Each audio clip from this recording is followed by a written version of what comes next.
জাপানে থেকেও যারা জাপানিজ খাবারে অভ্যস্ত হতে পারছেন না, তাদেরও কিন্তু জাপানিজ পদ্ধতিতে বানানো এই ক্রিমি মিল্ক উদন ডিশটা খেতে অসাধারণ লাগবে। তার জন্য কড়াইয়ে অল্প অলিভ অয়েল দিয়ে, রসুন কুচি দিয়ে, শিমেজি মাশরুম আর এই স্প্রিং অনিয়নগুলো দিয়ে একটু সটে করে নেব।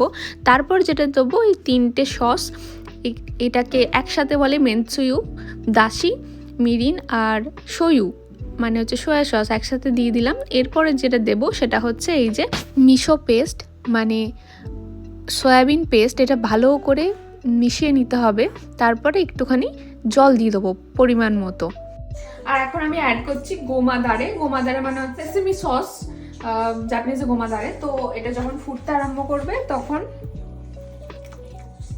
আসলে এটা তিলটাকে পেস্ট করে রেখে দিয়েছে, জাপানিজরা তিল পেস্ট খুব খায় আর কি, তো সেটাকে এটা গোমাদারে বলে।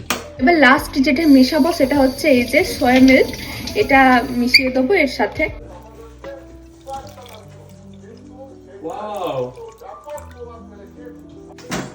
আচ্ছা, এবারে আমরা এই দুটো বলে উদন আমরা বয়েল করে রেখে দিয়েছি।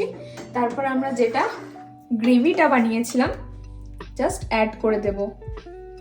গ্রেভিটা প্রচন্ড টেম্পটিং খেতে হয়েছে, আমরা একটু টেস্ট করেছি, প্রচন্ড ক্রিমি আর টেম্পটিং হয়েছে।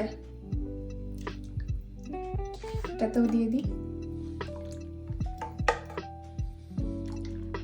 গার্নিশিং এর জন্য উপর থেকে একটু স্প্রিং অনিয়ন দিয়ে দিচ্ছি। এটা টেস্টও ভালো হয়, শুধু গার্নিশিং নয়, এটা খেতে সুন্দর লাগে। হ্যাঁ, এটা ভালো লাগে খেতে। আর যেটা দেব সেটা হচ্ছে এটা চিলি গার্লিক অয়েল। অল্প করে দেবো, ওটা প্রচন্ড ঝাল হয়। না না, সেরকম ঝাল হয় না। না ঝাল হয়। আচ্ছা, আর এটাতে টেক্সচারটা না আর মানে কালারটাও চেঞ্জ হয়ে যাবে, খুব সুন্দর দেখতে লাগবে, তাই না?